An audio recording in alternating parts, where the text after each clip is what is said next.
power of 100 Radyo Natin stations. The power of information with more than 200 news and public affairs correspondents nationwide.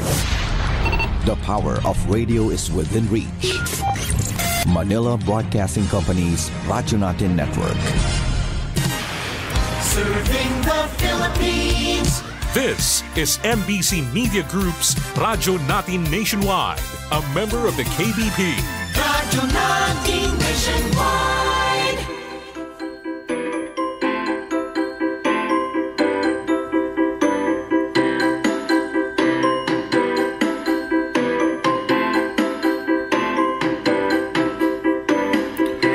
Welcome to Himaya sa Diyos, the weekly program of Sunday Mass readings, inspirational homilies by bishops and priests of the Holy Catholic Church from the Diocese of Kansas and the Diocese of the Philippines. Maya og dalaygon ang Diyos, makaigsunan ko din ni Kristo, aniyan sa kita mapadayunon, nga mag-inabitay sa buhing pulong sa Diyos. Ni kakatlo ang tulong nga Domingo sa liturhikanong kalendaryo sa atong simbahan. Uban niini mapasalamaton kita sa Ginoo tungod sa kahigayunan sab sa kinabuhi. Nga din sa matag usa kanato ang pagsikay-sikay o pagpakabuhi diya sa atong tagsatag sa kaugalingon sa kanunay gipadangat gihatag sa Dios alang kanato aron makapadayon kita sa atong mahigugmaon ug malaho tayon nga pagtuog pagdawat sa Ginoo sa atong Kristohanon nga kinabuhi. Sa ngalan sa Holy Catholic Church, ani nasab inyong ibus nga igsoon sa kahanginan, makig-uban ninyo sa Holy Catholic Church Apostolic See of the Philippines, Diocese of Kansas, USA. Uban sa pagduyog ug ang atong Bishop Overseer, Bishop Stephen Grinke, uban sa atong makauban Reverend Deacon Jaime Barili, uban sa mga kabispuan kaparian sa gawas sa atong nasud nga diin nagahatag sa ilang kagalingon alang sa pagsangyaw sa Dios nga gugma kaluoy uban sa santos nga ebanghelyo aron mapadangat ang hingpit ng kaluwasan sa matag usa kanato. Sa ingon usab mapasalamaton kita uban sa pagdulig sa kagayunan ng matag usa kanato makaygayon sa pagpaminaw sa buhing pulong sa Dios nini kakatuan ug tulo nga Domingo sa liturhikanong kalendaryo sa atong simbahan. Busa makaigsoon ko diyan ni Kristo diya sa kahanginan mayong buntag ug malipayong Domingo kanatong tanan. Nagingon ang Ginoo, ang akong laraw mao ang kalinaw, dili ang kalaglagan sa pagsangpit nimo kanako. Patalinghugan ko ikaw ug dadong ko ikaw balik sa dapit, diin gihinginlan ko ikaw. Mag-ampo kita,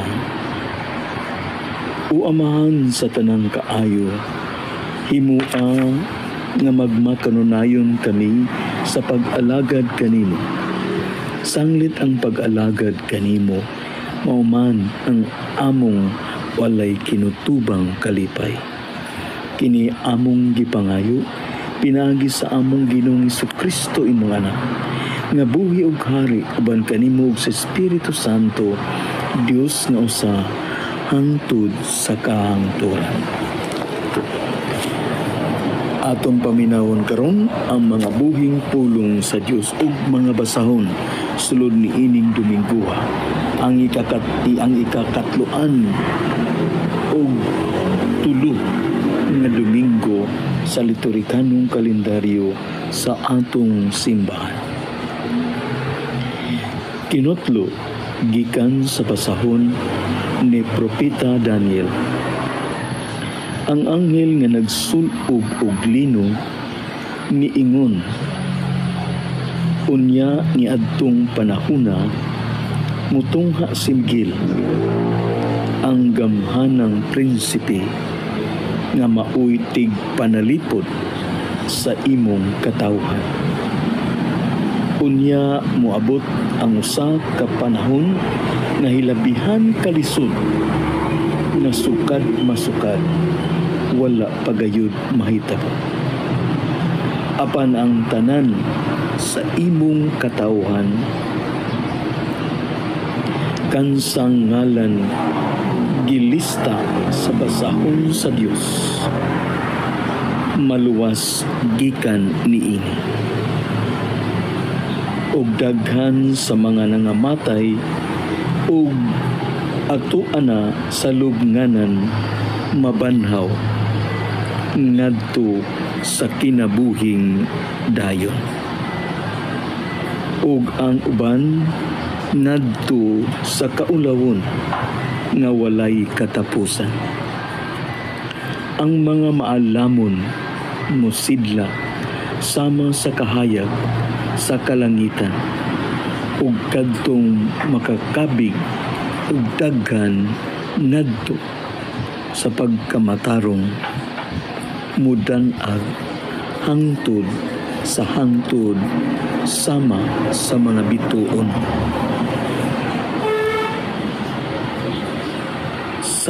Ang pulong sa Ginoo. Salmo responsorio. Bantayi ako o Diyos, kay ikaw ang akong gilauman. Bantayi ako o Diyos, kay ikaw ang akong gilauman. O Ginoo, ikaw ang nagbahin kanako ug akong kupa. Ikaw ang managlig-on sa akong swerte. Gibutang ko ang Ginoo kanunay sa akong atubangan. Kun anaa siya sa akong tuo, dili gayud ako maingawa. Bantayi ako o Diyos, kay ikaw ang akong gilauman.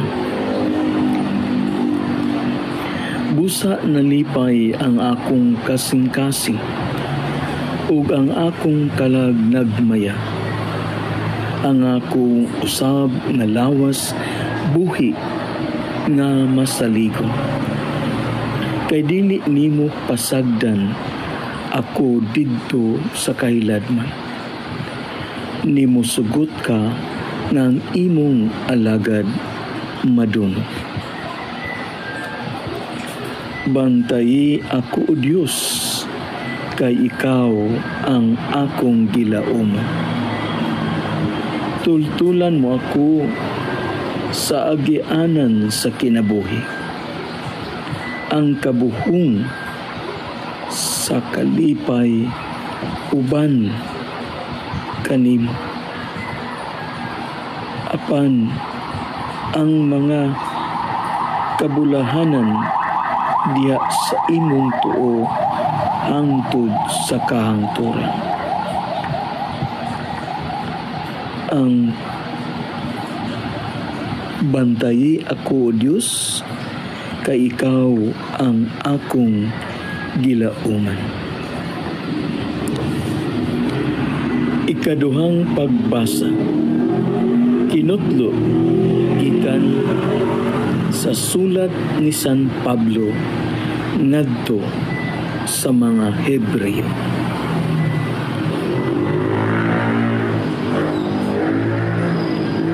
Ang matag pare nga Hudiyo nagtuman sa iyang pag-alagad adlaw-adlaw ug nagsubli-subli paghalad sa samang mga sakripisyo.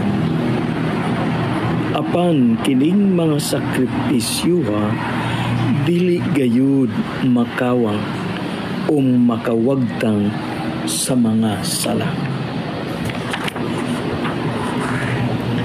Apan si Kristo naghalad ug usa ka sakripisyo alang sa mga sala. Usa ka maayong halad hangtod sa kahangturan.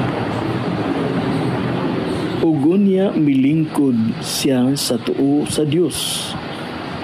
didto nagbuhat siya karon hangtod nga iyang mga kaaway himuon sa Dios nga tumbanan sa iyang mga tiil. Busa pinaagi sa usa ka sakripisyo, gihinpit niya hangtod sa kahangturan kadtong nahiula na kadtong nahinluan sa sala. Human kini mapasaylo, wala kinahanglanan ang halad aron pagwagtang sa mga sala. Maigsoon ko din Kristo ang pulong sa Ginoo.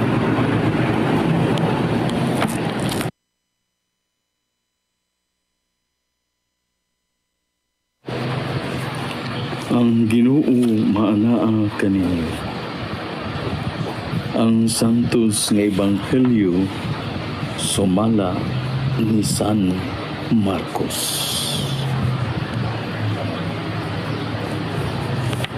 Si Jesus mingon sa iyang mga tinun-an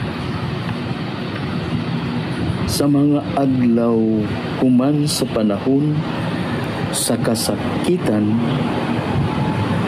mungit-ngit ang adlaw ug dili na mudanag ang bulan. Mga hulog gikan sa langit ang mga bituon ug motipas sa ilang naandang agianan.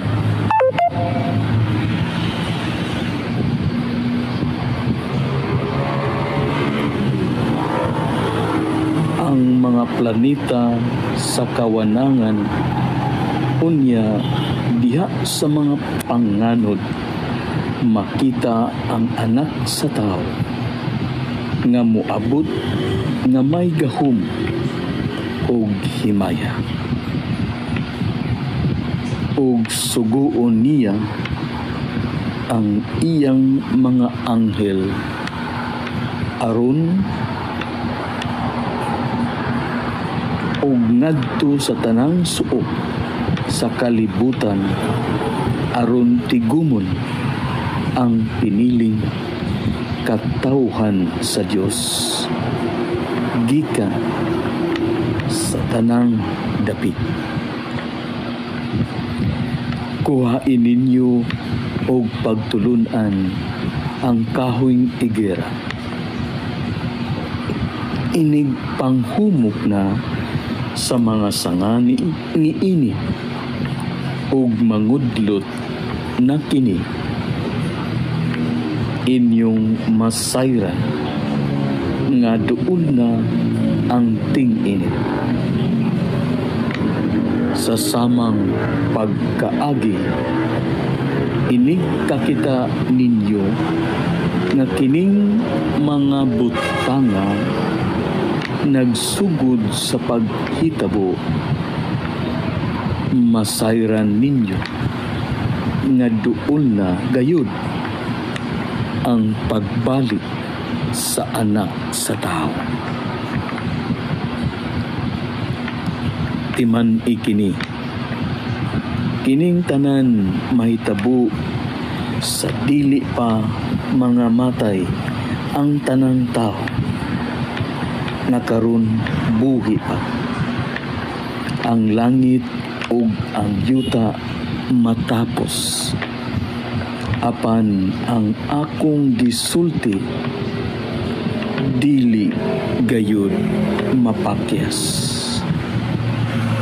Apan walay nasayod kanusa muabot kadtong adlaw o takna. Bisan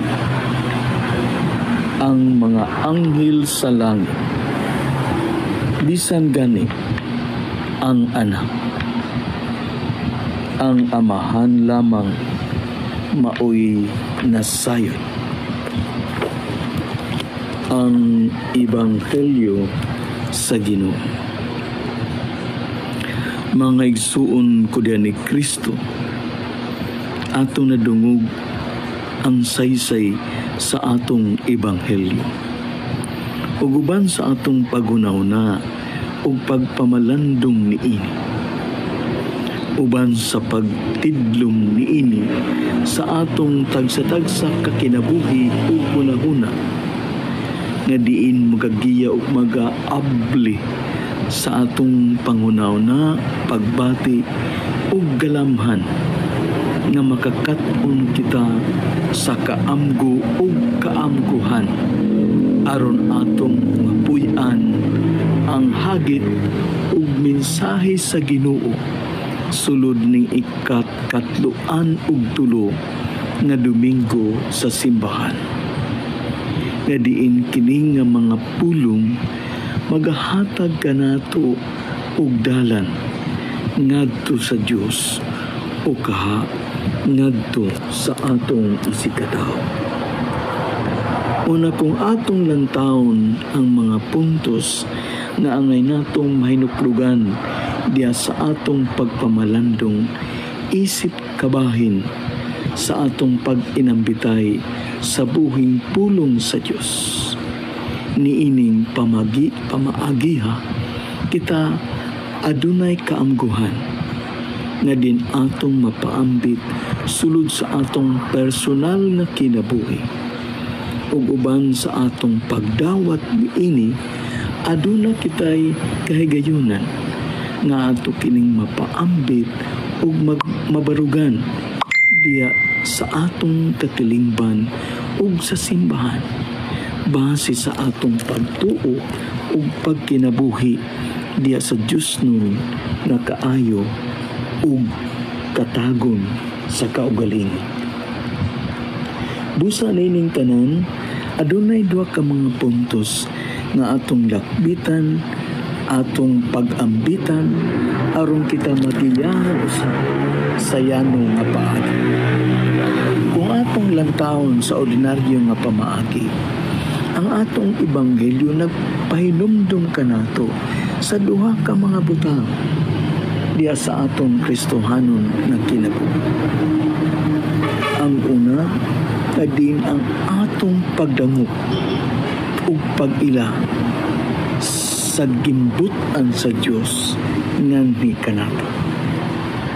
Ang dakong pagdawat ug pag-ila nato sa Dios diya sa atong Kristohanon nga kinabuhi. Ay kaduha nga punto nga kaigsuonan ko, ang pag-ila ug pagdawat nato sa kinabuhi sa atong isikataw. Ang pagunaw na pagdawat usab diha sa kinabuhi sa uban ngadto sa tagsa-tagsa nato kakaugalingon. Nga sa ato pa kung ato kining hiusahon pag-ila sa Dios ug pag-ila sa atong isikataw. Mao kini ang mga puntos nga atong pag-ambitan karon isip kabahin sa atong pagpamalandong sulod ning ikakatluan ug tulo nga Domingo sa atong liturhikanon nga kalendaryo sa simbahan. Ang una nga punto makaigsunan ko, kung atong lantawon diya sa saysay sa Ebanghelyo sa iyang sulti ug kanay niini, atong makita nga ang Ginoo nagulagway sa usa ka sitwasyon ug mga pulong bahin sa kagahuman sa Dios. Mao nang tungod niini ang Ginoo miingon.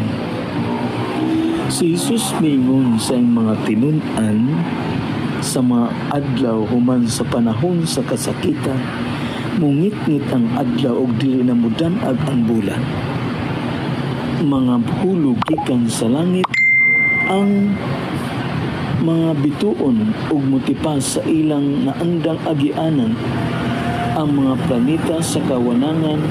Unya diya sa mga panganod makita ang anak sa tao na moabot nga may gahom ug himaya, ug moabot ang may gahom ug himaya, ug suguon niya ang tanang mga anghel ngadto sa tanang mga suok sa kalibutan aron tigumon ang piniling katawan sa Dios gikan sa tanang dapit. Nga sa ingon atong mahulagway, nagilagway sa Dios ang kapunaw-punawan, ang kawanangan, ang iyang universo na di simbolo sa usa ka Dios na naa sa usa ka ibabaw diha sa atong yuta ug kalibutan, nga nagulagway usa kagahom sa gamhanan nga Dios diha sa atong kinabuhi. Muna kung atong masunod, atong maninaw nga kinahanglan di ay sa atong kinabuhi ana ang pag-ila sa Ginoo sa atong kinabuhi.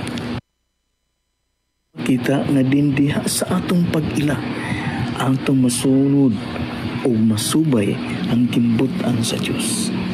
Sa mga problema nga nato na sinati sa kinabuhi, sa mga kasakitan na atong na-eksperyensahan, sa mga kalisod sa panahon, sa mga kapakyasan na kita nakasinati sa atong kinabuhi, labi na gayud sa mga problema sa atong Kristohanong kinabuhi, diya sulod sa pamilya, sa katilingban o sa simbahan, atong usahay o maaninaw ang kabililhon sa pag-ila o pagdawat sa Dios.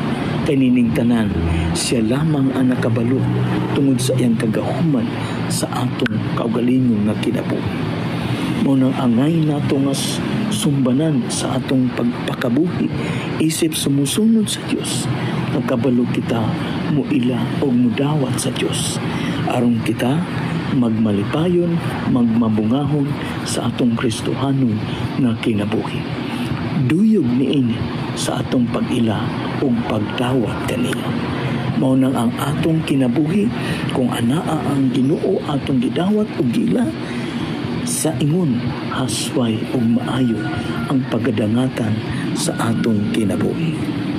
Ay kaduha nga punto mga kaigsunan ko, mao kini ang pag-ila nato sa atong isigkatawo.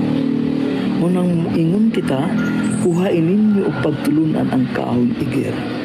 Inig panghumok na sa mga sangaliini ug mangudlot na kini, inyong masayran nga duol na ang ting-anit. Sa samang pagkaagi, inigkita ninyo nga kining mga butanga magsugod paghitabo, masayran ninyo nga duol na gayud ang pagbalik sa anak sa tao. Timan ikini, kining tanan may tabo sa dili pa mga matay ang tanang tao, ug karon buhi nga karon buhi pa. Ang langit ug ang yuta matapos, apan ang akong gisulti dili gayud mapakyas. Gihulagway sa Ginoo ang kinaiyahan. Kinaiyahan nga nagi tumban o gipuy-an sa iyang katawan. E sa ingon niini, ang atong kinabuhi giaghat sa pagtan-aw sa palibot. Palibot ka ng atong isikataw na magaresulta sa atong pag-ila sa atong isikataw. Manong sa atong pagpakabuhi sa mga taos o misyon nga naa ka nato, makakatununta kita sa pag-ila sa uban.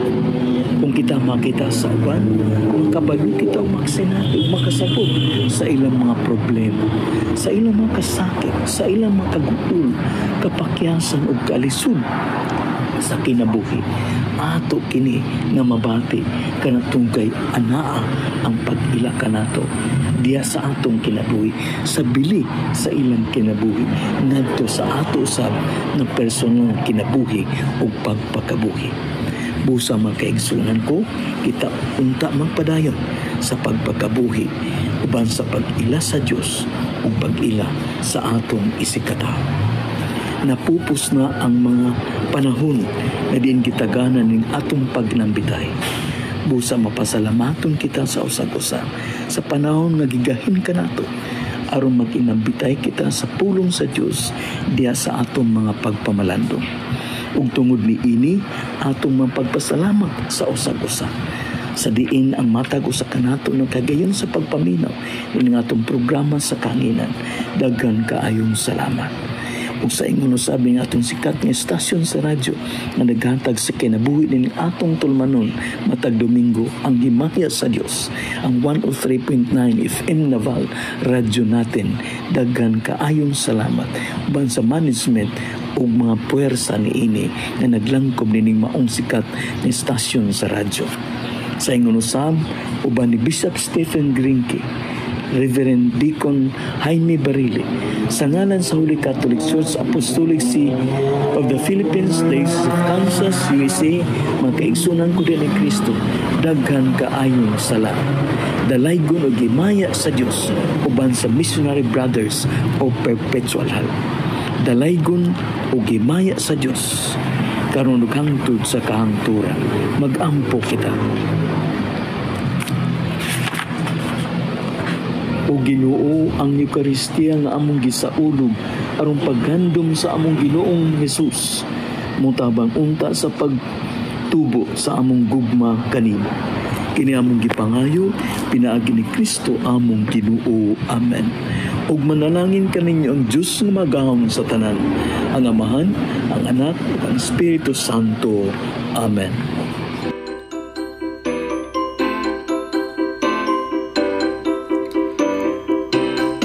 This has been Himaya sa Diyos. Our program was sponsored by the Society of the Missionary Brothers Perpetual Help. Our music is furnished by Ben Sound. Join us next week at this time for Himaya sa Diyos. This is Father Steve Granke saying, Ang Ginoo mana kaninyo. God bless you all. Town, our radio, Radyo Natin. 3, 2, 1. Here we go! Ang Roble Shipping Line